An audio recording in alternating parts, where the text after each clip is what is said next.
Commencing system check. Mind Your Own Business Radio.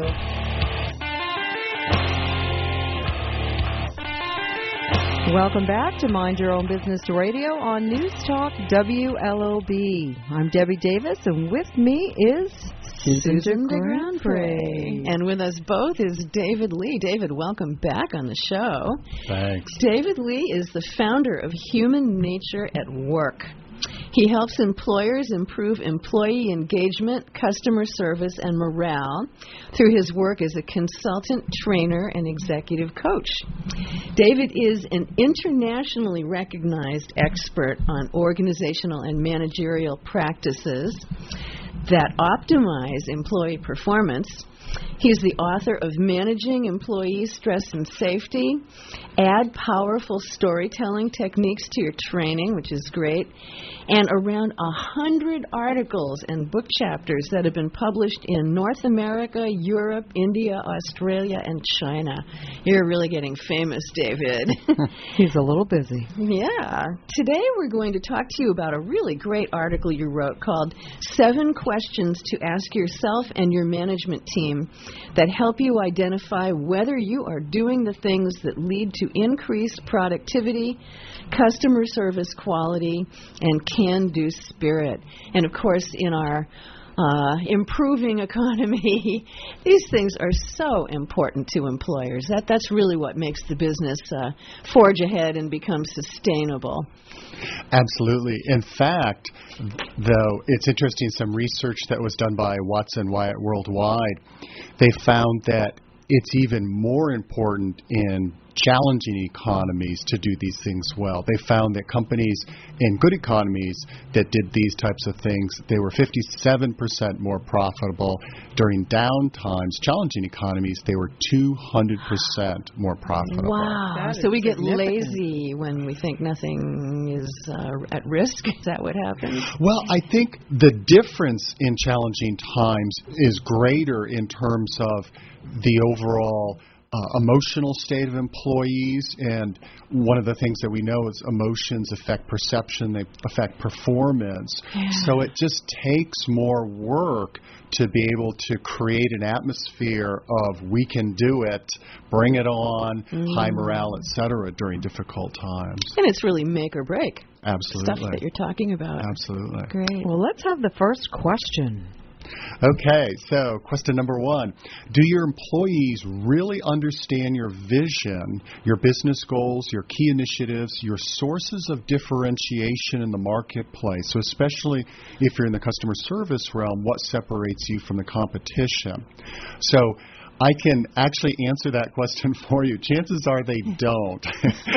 The reason why I say that with such confidence, a couple different research studies showing this. I'll just use one by Harris Interactive. They found in a survey of 23,000 employees, only 37% could articulate what the goals were of their employer. Even more disturbing, though, research by Leadership IQ found in a different study of the people who said, oh, yeah, I know what our employers are trying to achieve, when they were actually asked to articulate those, only half of those really knew what was going on. To combine the two studies, half of the 37% knew what their boss and their employer was trying to achieve. Well, they have job descriptions, so why do they need to know that? That was a joke. Yeah, I know. But I'm glad you bring it up because it speaks to a lot of job descriptions are worthless. They're so out of date. But it also speaks to the bigger picture, which is the big picture. So a lot of employees know their own little world, their own little job, but they don't have what's sometimes called line of sight. They don't have a connection between what they're doing and the big picture of their employees' goals. And that's actually one of the other findings from this study was only 20% of employees have line of sight So 1 out of 5 employees really has a clue about how their job contributes to the big picture. And who's at fault there? Because I've been in companies where we would have little rallies, and the higher-ups come and they tell you, quote, their vision. Oh, we're going to learn the vision of the company. And when we're done, we have no idea what they were saying. We don't know how it affects us, and we don't know what is going to change in the future. Absolutely.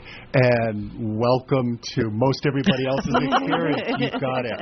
In fact, that's one of the biggest, air quotes, growth opportunities for most employers is how do you translate that highfalutin, sometimes platitude-filled vision into real-life work? Like, what does that mean for your employees in each position, in each department? What does it mean for their day-to-day work? Right. And that's kind of the foundation of the engagement piece, isn't it? That when employees can make that connection, they then can, in a sense, help you lead the company's success. Exactly. Not just do their own little thing. Exactly. And I describe that as the behavioral vision. And so when the senior leadership talks about their grand plans, they need to be able to translate that into what does that look and sound like day to day, and what does that mean for you, Susan, head of HR, let's say Debbie, head of marketing? What are the behaviors that your team can engage in that are of most value? Right, exactly. Next question. Oh, I think we already answered it, didn't we? Yeah, we did. So the first question is sort of the what. And the next question, which is, does each person in each department know exactly how they can contribute the most to your goals, key initiatives, et cetera? That second question is sort of like the what specifically. Right. Third question is, do your employees care about contributing? In other words, does your leadership team communicate a compelling why? Like, why is this important? And do they act in ways that foster commitment and passion? So those first two questions address the what. Do employees know what? The third question, though, addresses the almost more important why. Do they have a sense of why it's important to do this and why should I care? And they're getting a paycheck every week. Some of the old school managers think that's all it takes. Like, well, good luck, with that philosophy. And one of the things that I try to emphasize in working with managers is you think about, especially the old school managers who use fear and intimidation, that in the old days, when so much of work was manual labor or assembly line kind of work, you can threaten people into producing. But you think about in today's economy and marketplace where you compete on innovation and customer service and agility, you don't threaten and intimidate people into giving great service or coming up with great ideas. You inspire that. Yeah, but there are still a lot of managers out there who behave that way. Absolutely. And, it makes it hell for the people under them. I know a few, that's why I'm saying it now. But to get them to be inspiring, you almost have to replace the person because they just don't get it. Yeah, I was actually talking with a senior leader this past week or the week before about that because he was asking me, it's like, can this marriage be saved? Can this manager be saved? And I think some can if they're coachable. I think the big thing, if they're coachable and have the innate emotional intelligence, they can be saved through coaching and training. And as anybody listening to this has experienced firsthand, some people just shouldn't be managers. Right, exactly.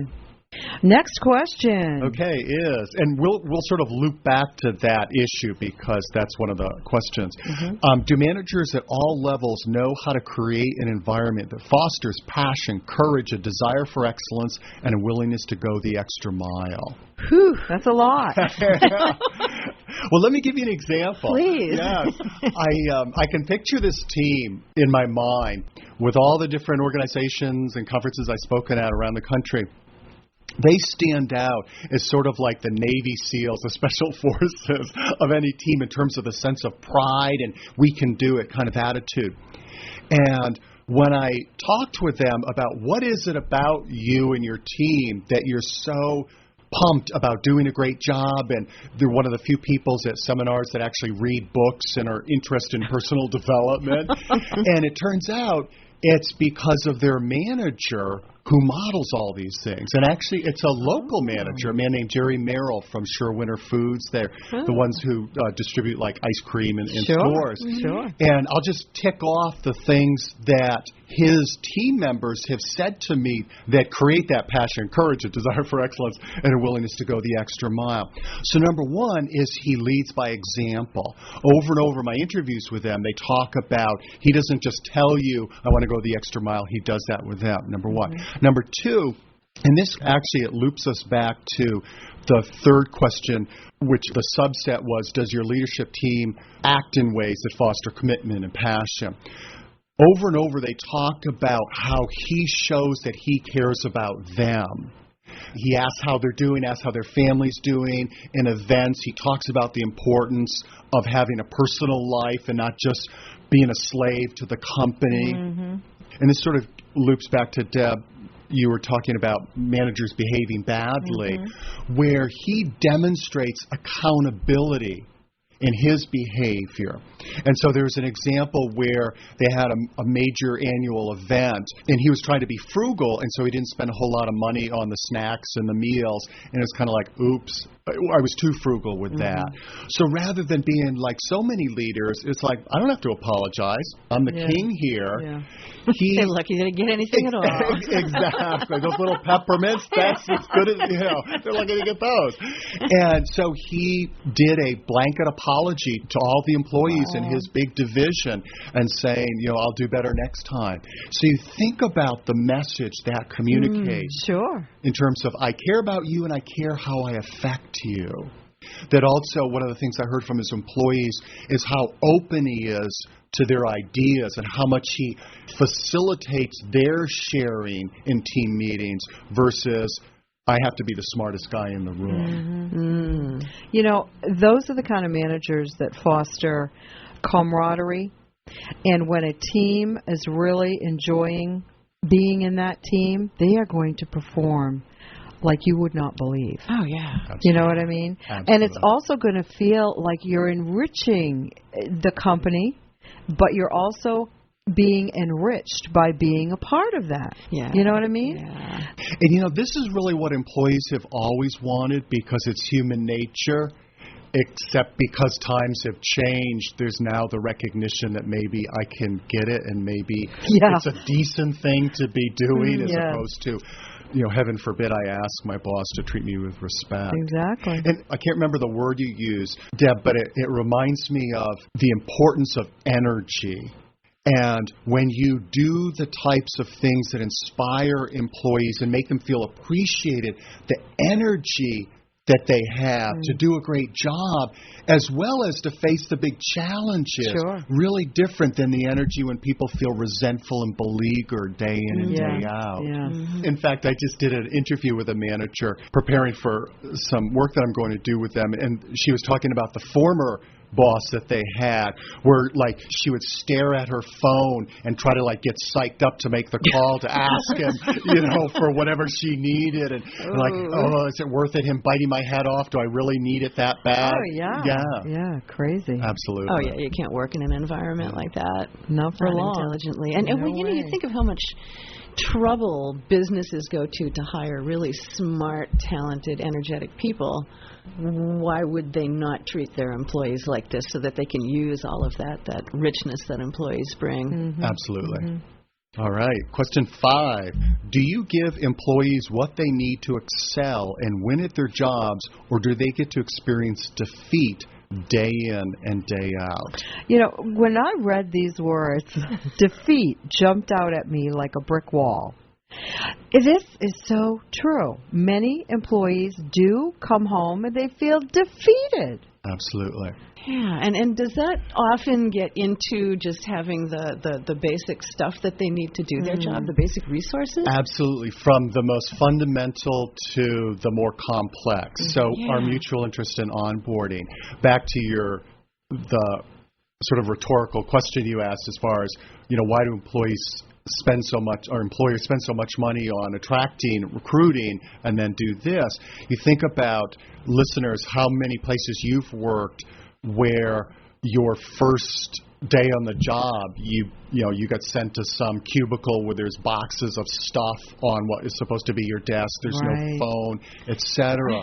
And how many new employees are thrown into a sink or swim situation? But employees in general, and I worked in a call center, customer care environment, and just one of the things that I saw, and then consulting in this area years later, how often customer service professionals, I mean, it's a hard enough gig as it is, how they're set up for so much emotional wear and tear on the job because they don't get the basic training to turn around an angry customer, or even think about your own experience as a customer, how to even answer the phone in a way that doesn't immediately turn off the caller. And so the concept of defeat, it gets to the old wide world of sports ad, the thrill of victory, the agony of defeat.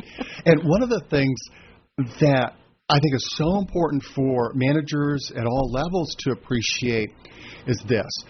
If employees experience defeat day in and day out, they create the biochemical state of helplessness. Ooh, And that's interesting. so there's cortisol pumping through the system, other biochemicals that are associated with defeat. And so when they're challenged with, we have a reorg, we're about to do a reorg, or we need to ramp up productivity, or any type of change, they're already feeling overwhelmed and defeated. How are they going to respond? Versus the flip side, if they've experienced the thrill of victory, there's a whole different biochemical cocktail, if you will, coursing through our body when we're experiencing victory day in and day out. So they have that like bring it on attitude when faced with changes and challenges. And in fact, there's some really cool research by Dr. Teresa Amabile out of Harvard showing where she studied knowledge workers. And they had like little beepers where it's like every half hour or something, they were asked to rate how engaged they felt and what they were doing.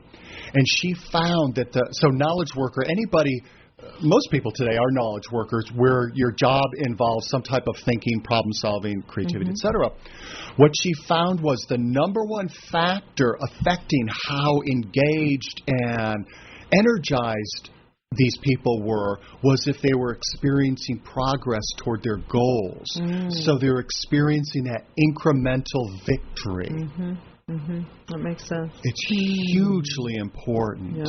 And we can't expect to be successful every single day in our work life. I mean, we do encounter failures, we encounter delays, what have you. But it's important enough to have enough of that so that we can maintain a good attitude and energy level when we go in.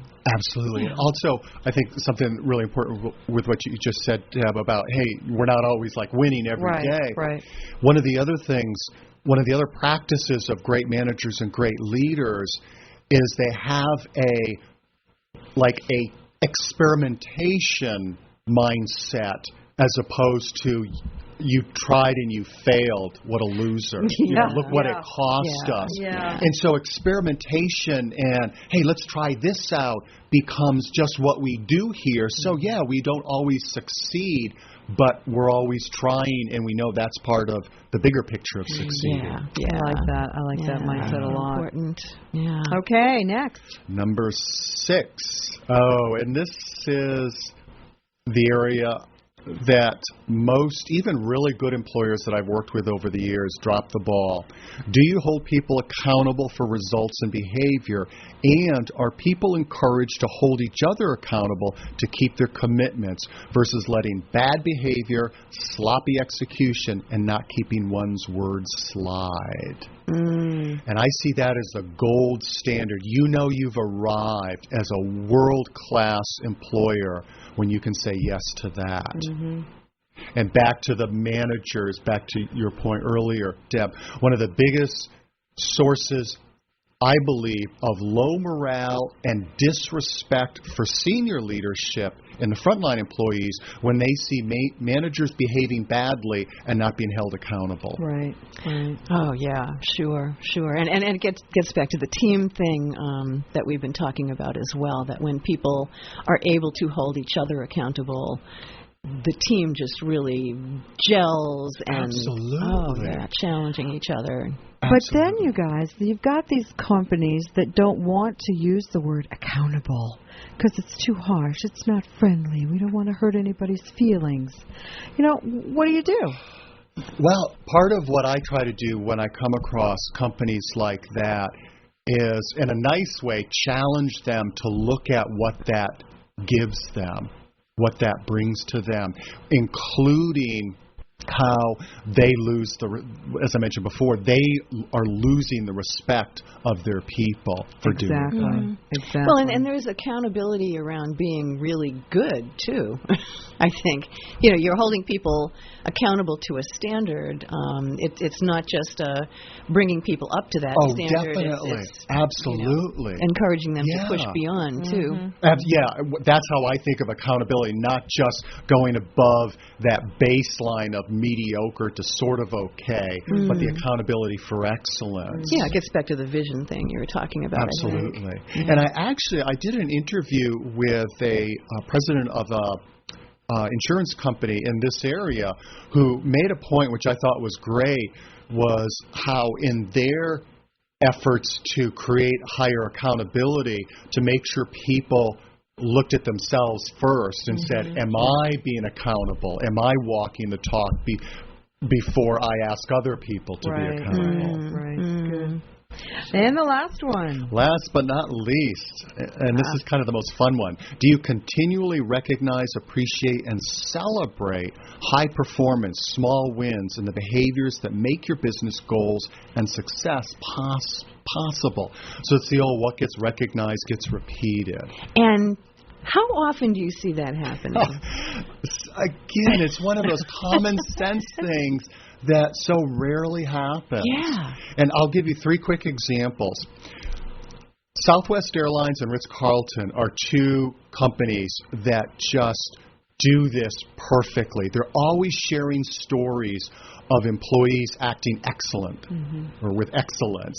And it speaks to the power, this is one of the reasons why I'm so into stories, the power of storytelling to provide, and I got this from Chip and Dan Heath from Made to Stick, both inspiration and simulation. Exactly. Is that true? Yes. So not only are employees feeling pumped up and like, yeah, we rock, and hey, and the ones who did it, thanks for noticing, but it's a teaching story for others to say, this is what we value. Yeah, this is true. Absolutely.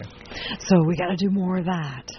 Yes, we do. We do. People think it's not important. It's expected that people are performing well. So why would we make a big deal out of it? Yeah, big mistake. And also, if I could just mention about, it's even back when I mentioned the research about difficult times versus times in the economy as well, I also believe it's so critical to be sharing stories of employees going the extra mile, doing great things in difficult times because it accesses the inner hero in people. It takes people away from that afraid, oh no, what's going to happen next, into this, what Southwest Airlines describes as the warrior spirit. Yeah, sure. So telling those stories of warrior spirit in action.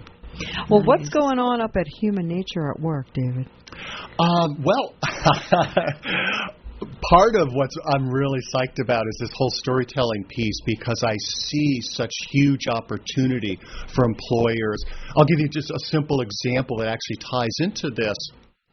That I did some work recently and am planning on expanding this with other employers, is just doing simple interviews, whether video or over the phone and recording, of customers saying, this is what your great product or service does for people like me, and how you, in fact, I was working on an article on this morning before coming over here, and this is how you, employees behind the scenes who never meet with people like me, this is how you matter. Oh, that's good. And here's something really cool. Yeah, how powerful it is. Research by Dr. Adam Grant from Wharton showed that when employees hear directly face-to-face with customers, the difference that their work made, it made a 400% difference in their productivity compared to not hearing it, or, and this is where it's interesting, compared to just hearing about it from their manager. Ooh. You have to get it directly from the customer, the patient, the client. So that's a huge area, simple, low-cost thing that employers can do to create that go-for-it attitude of courage, enthusiasm, etc. Oh, I like that. Yeah. Me too. Give us your website. Hey, thanks for asking. HumanNatureAtWork.com, all spelled out, HumanNatureAtWork.com. And there's lots and lots of articles related to this topic. And this article's on there too? That's on my Mindful Manager blog, which is on maintoday.com. Okay. Yeah. Fantastic. He's a busy writer. David, wonderful to talk with you again. Thanks. Great being here. And please remember to mind your own business. You got it. All right. You going to come back for another round? Yeah, I sure am. All right. Then come back and join us after the news, and we'll be right back.